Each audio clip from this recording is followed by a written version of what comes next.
People, deluded, I'm back again. As you can see by the title, apparently we're plotting an ambitious move for PSG midfielder Vintha, lol, Mikel Arteta. There seems to be a lot of articles around potentially a new contract, and we'll go over Calafiori's current status at the time of making this vid. And there's been an update where his injury is concerned. I know it's a nervy wait. As you saw in the graphic, smash the like button and everything. Now, would you lot give Mikel Arteta a new deal? Would you keep Mikel Arteta if he doesn't win silverware? Would you keep him if he does? Is he your guy and all of those things? Do you think we'll win silverware? Again, getting the creative juices flowing. Let me know your thoughts. Don't forget to type in the live chat as well as in the comments after, man. And big up you lot as the road to 100k keeps going. Arsenal's stance on Mikel Arteta's future revealed as source drops verdict on shock exit rumors. I bet the headline and the actual article are two very different things. Mikel Arteta has entered the final 18 months of his Arsenal contract, and the team talk sources have explained why supporters have no reason to be concerned as the club push for the Premier League title this season. In my opinion, I think regardless of if he wins silverware or not, yada yada yada, context, he'll sign a new deal. But as football's ever changing, the landscape's ever changing. But Arsenal are big on stability, and anything can happen, again. So I say that loosely and lightly, but several new players have committed their future. Several new players have been brought in, and they're on the right kind of age profile. The existing players, new deals. Saka's the only one that remains, and fingers and toes crossed he signs on the dotted line.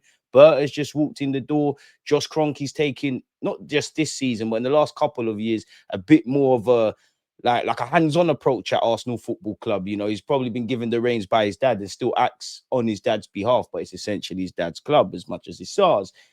Am I wrong for thinking they'll give Mikel Arteta a new deal? Because we've come so far, we're finally doing our thing. The only question mark is, if we're so good, why haven't we won silverware? If we're a good team, we want to be a great team. A great team wins silverware. It goes down in Arsenal folklore. I don't really care about the outside noise, but it shuts up a lot of the nonsense that you lot react to day in, day out, either on YouTube or several media outlets and things like that, however you consume your content. Now, whatever you think about Mikel Arteta, what you can't say is he's not a good coach. Yes, he has failed to win major silverware since the FA Cup, and that's a completely different talking point. But since he's joined this football club, if he left tomorrow, are we in a better state? Clearly, the man is a good coach. He is innovative. I don't think he would be out of a job for long. And I do think he'll feature on shortlist. That's not me to gas him up and say these things. This is just genuinely what I believe. And I believe you would believe that too if you use your eyes. But yeah, he's got 18 months left on his deal. Surely it's an end of season thing. But Arteta's contract situation has led to some wild speculation that he could leave when his deal expires or even be poached by another side in the meantime. In the past, the manager's been linked with other clubs such as Barcelona, where his playing career began as a youngster, while of late, Manchester City have also been linked as they ponder life after Pep Guardiola. Dean Jones has strongly refuted the rumours stating Arsenal are building around Arteta, and the club's hierarchy believe he can lead them to their first league title since 2003. There are no concerns at all about Arteta leaving. Arsenal have a very clear plan and strategy in place, and the manager is absolutely central to it. They have not come this far. They have not come this far only to come this far. They have backed him in every sense, which could be, there is another trailer thought that, yeah, Bert has come in, doing his job. Josh Kroenke and the Cronkies have spent. We're a good team, but you might be the man before the man. You might, and there's no bygones with that. Everything's at play until we win a trophy. We feel like we're in place. We credit you for what you and Edu have done, the good, bad, and the ugly since 2019, on and off the field. But we feel like we've got everything now to not consistently think about the past, not necessarily get anxious about the future, but seize the present moment. And what's available to us is one, if not all four, of the silverware we're eligible to win. I couldn't tell you which bit of silverware we're winning, but fingers, toes crossed, I genuinely believe in May 2026, Arsenal will have some silverware. But I hear it. They start buying through difficult early periods, which could, again, add fuel to the fire of what I just said. When things started to get good, they brought top players at top money to give them every chance of winning the Premier League. And again, there's reasons and theories as to why we did it. And I don't mean to be disingenuous, but the fact remains 3 years, excluding the year we're in, which we hope we go over the line, we've come so close, but so far second. And you could argue second, we're kind of there, we're purring, we're knocking on the door. We haven't quite banged it down. But then you could also argue, yeah, and I'm not talking about necessarily Arsenal versus City or Liverpool versus City or Arsenal versus Liverpool, but you could argue in terms of achieving greatness and winning and silverware, in reality, first and second is like that, innit? Like you're like that, but you could argue that gap is there in terms of what we need to exhaust and what we need to do to end our trophy drought or end our major trophy drought and finally get the trophies and silverware. That was the whole reason we moved to the Emirates many moon ago, people. They've been delighted with what he have done, what he has done. There's no fear that he's looking for a job anywhere else. Anytime a big player signed for them or when significant players are renewing contracts, they are being assured that Arsenal's future is with Mikel Arteta in charge. Now, again, anything can change. Footballers and managers say one thing and another thing takes place every day of the week. This is the nature of the game. Hopefully, we win silverware. Hopefully, we do our thing and the good times remain. Away from that, Arsenal handed huge Ricardo Calafiori injury boost ahead of Tottenham showdown. Positive news for Mikel Arteta ahead of the North London derby. Italy hope Calafiori will be fit for their final World Cup qualifier with Norway on Sunday in a major boost for Arsenal. I mean, could you just circle back to the Emirates? I know Norway's it's a must win for both sides. They're flirting with qualification for the World Cup. They're playing each other. Italy are playing Estonia today, Thursday, at the time of making this video. I personally believe, and it's not to be negative about anything, but we're at that point of the season. A lot of players are having various degrees of injuries. Even the players that are available are carrying knocks. I don't know because who am I? Don't know Calafiori, don't know Arsenal, don't know the Italian decision makers. But I reckon he's been carrying that. It might have been aggravated in the national team or he's been carrying out Arsenal. And, you'd imagine when these boys check in, they check the fitness and the status and, overall health of these players and something's been flagged. Or it could have happened during this week, during pre-season, during the mid-season kind of break or international break. So I don't know, people. He's not expected to play Moldova on Thursday, although he has been named in the squad for the game. His hip issue is not thought to be serious, and Arsenal hope he'll be fine to face Tottenham in the North London derby in their first game after the international break on November the 23rd. And it's funny because it's not funny because I want everybody fit, but kind of like 24 hours, it was all Miles Lewis-Skelly's got to leave. Look what Tuchel said, this, that, the other. Now you're hearing injury stuff, which is why we need all of these players, whether it's Hincapié, Calafiori, or Miles Lewis-Skelly, where left back's concerned. So I don't know, people. Having been named in the travelling Italy squad for their game in Moldova, Calafiori has been praised by Gattuso. I have to thank the likes of Barella, Calafiori, Bastoni for being here, as it was by no means to be taken for granted. I congratulate the lads for their professionalism and their hunger, which they show every day. Okay, he's made 12 appearances this season, 11 in the Premier League. I can confirm, this is good too, so I can confirm there'll be many changes, but without any problems or fears. I have great faith in my players. They all deserve a night like tomorrow. I want to thank the group because I thought certain things could happen. I have to thank them for how they've handled these first few days. And for me, that means a lot. The trainer's left and is moving. And tomorrow, I definitely expect us to continue growing strongly in what we're doing. So if you're an Italian Arsenal fan, bit more food for thought with you there. I do not believe any of this, but to humor you lot during the international break, what reason does Vintha have to leave PSG? Maybe if you got him when he was at Wolves or something, I'd more believe this. He's more than welcome to sign for us. If we were to make a big ticket item either in January, lol, or in the summer, I'm not saying we can't buy midfielders, and you never quite know what Arteta's planning. Nobody knew Rice was going to become an 8 at the time of bringing in Raya. Ramsdale was solid there. No one saw that. And there's been plenty of chopping and changes. But maybe I'm ignorant, people. Us as normal fans, and let me know if I'm talking nonsense, but you look at our team, everybody's fit, or we break our team into subparts. So the attack, the midfield, and the defense. Defense, I'm not going to say no to more defenders because of what Berta and Arteta have introduced me to, but we're kind of cool there at this moment in time. Midfield, I'd personally like an 8 and a 6. It depends what you could do on top of the existing options. Attack, yes, we've brought in a striker. Yes, Madueke's come in. Obviously, we've got players that can kind of float in between subgroups, if that makes sense, people. Like, couple midfielders can do a job out wide. Couple of our attackers like Trossard can play in midfield and things of that ilk. So it's not that we don't need a midfielder. But where you look at Vintha, that's a big ticket item. Specifically, you're looking at anything from as low as 80 all the way to 100 plus odd million quid in it, potentially a similar fee to Rice. If we are to commit that, and stranger things have happened, I couldn't have seen us signing 8 players in the summer. Surely it's more believable to think they're going to spend 80, 90, whatever it would take to get Vintha on the left wing, or whether that's your Rodrigos, your Leaos, your Semenyos, your Nico Williams, insert player that you would like or player that we've been linked with here, people. I don't know. But nonetheless, we know we've been in excellent form. Apparently, Court Offside has reported that Arsenal are interested in signing PSG midfielder Vintha, who is a player already a target for Liverpool. with the Portuguese international slapped with 114 million price tag.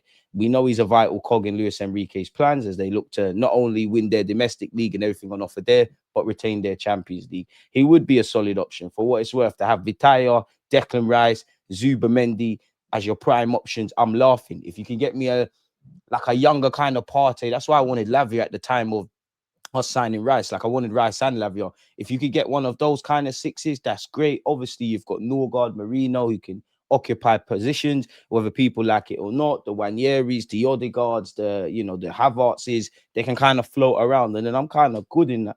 25 years of age, on top of his ability, his age profile and whatnot. Who would say no to him? I can't say I believe this, but I don't work for Arsenal. Apparently, England are ready to copy Mikel Arteta's Arsenal tactics to win the 2026 World Cup. Konza says England are prepared to follow Arsenal's example to become set-piece specialists. I mean, why wouldn't you? You'd imagine that would be there. He said, you look at Arsenal and see how many goals they've scored and how many points they've won from it. It does play a big part and is a big part in the game. Big up Konza for living the dream there, people. Calafiori has been thanked by Gattuso, so we have covered that already. If you've been living under a rock, people, Maurizio Micheli, who is a senior head of scouting at Napoli, is apparently in talks to sign for Arsenal. I mean, you have him, you have Berta.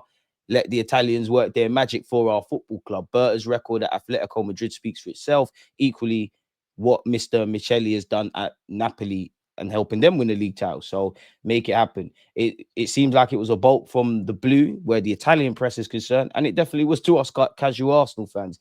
Madueke has spoken, people. He's praised both the Arsenal supporters and the culture around the club since signing. And it's great for him. We all know the noise, and then we all know the petition and all of those kind of things. The team has been great. Of course, we're flying, but it's not just a team full of great and talented players. It's a team full of good people. I think the culture around here is probably the best I've seen. In terms of the supporters, it was dicey at the start. It was dicey at the start on social media and stuff before I came to the club. But when I've been in the stadium, I haven't felt that close to fans, to be honest. Obviously, I play on the side of the pitch. I can hear them throughout the game, pushing me on. Whenever I get the ball, I hear them. Big up yourself, Noni, man. Keep doing your thing. Because I do think, football fans, you're allowed to not be happy at, like when we was linked with Madueke. Question mark our decision making to recruit him and his ability to elevate the team. Question mark, I would say in that some of us, like myself, I don't think he's as bad as people made out. I don't doubt the method to the madness of thing in a thing where you could be part of the squad, you could deputize for Saka. There's a lot of games you could play on the left. Yeah, you're kind of young. You never know what a new environment could do. I also felt I couldn't see you elevating our starting 11 because my thing was with attackers or midfield and attack. I wanted elevation. Like I think Zubamendi's an elevator. I think Gyökeres is an elevator. I think Eze is an elevator. Madueke, more of a squad filler with scope to do that, but could you have spent them finances elsewhere, either with less money?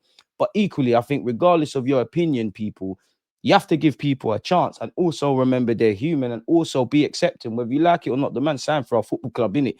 Whether it's the right or wrong decision, millions of pounds are being traded from Chelsea and Arsenal. There's a whole recruitment process. So I think you have to give everybody a chance. And I'm not social media noise is going to be social media noise, but in particular, the petition was moist. And there's a lot of fans that obviously thought like myself, give my man a chance. Some were very bullish, some were quite critical. Fans around the stadium have given you love. And it also shows how fickle football is, because when you're doing all right, no one cares no more, in it really. But he's not the first, either at this football club or in general, nor will he be the last to kind of go through that. And credit you, man, because at the end of the day, you signed for my club. You knew the noise that was going to happen on top of us buying from Chelsea. You still wanted to sign. You've taken it in your stride. As I always say, you only need 3 different parties to believe in you if you're a footballer. God, because he's giving you a talent and giving you a position. You, and that's the biggest thing for Noni, which I do think he has self-confidence, because if you don't believe in yourself, forget your teammates, forget the manager, forget the fans. It's going to be a myth, innit? And the last one would be Mikel Arteta and his teammates, because rightly or wrongly, we're allowed an opinion. The world can say you're not good enough, but at the end of the day, the manager who makes the decisions of a football club that's followed by millions and watched by thousands up and down the country believes in you, and the players take it from there, man. So yeah, man. God willing, hopefully it continues, because it gives me a big boost. I love playing at the Emirates. I've always looking forward to the next game when I'm back at the Emirates. So the fans have been amazing. And it sucks when you got injured, because you was getting a bit like Odegaard, like you're getting into a decent rhythm. Gyökeres as well, you're getting into a decent rhythm. And then such is life. It's kind of stop-start. But yeah, man, to all the injured players, get fit sooner rather than later. David Raya has named the Arsenal signing who has impressed him the most since joining the club, people. Who has he specifically spoken about? You should have said you can't say Zubimendi. He's obviously going to say his countryman. I think Martin Zubimendi, he's a player that is very, very clever, adapted very well to the league, where there's a lot of players that it takes a little bit longer to adapt. He's just adapted so quick. You can see what he does for the team. Of course, we are Arsenal. We want to win the Premier League. We want to win everything. That's why we play for Arsenal. But it's too far away. We're only 10, 11 games into the season, and it's too far to think ahead. You have to think game by game, day by day, and we'll see where we are in May. Facts, man. Just take it easy, man.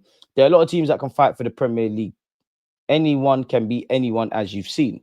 A lot of teams are just getting stronger and stronger. So any team can win the league, to be honest. I mean, he's going to be a bit diplomatic. If we was his friends or his brethren, then he might say something a bit different. So yeah, he's spoken up Zubimendi. He's talked up Zubimendi people. He's also talked up Max Dowman and Lamine Yamal and said, you know what, these guys play like they're still in school in a nice way. Like they've got that fearlessness with them people. If you're keeping tabs on the Rodrigo stuff, who's every now and again linked with Arsenal and whatnot, as I said earlier, Nico Williams, Rodrigo, Rafael, Semenyo, every now and again, Anthony Gordon. They're always linked with us. It's easy to keep throwing their names in with Arsenal, especially during a quiet period in the season, people. It's got us here speaking, innit? Again, smash the like button. Let me know your thoughts. Romano has said, from Brazil, they've mentioned Chelsea as a possible solution for Rodrigo. But at the moment, what I'm getting from Chelsea sources is very clear.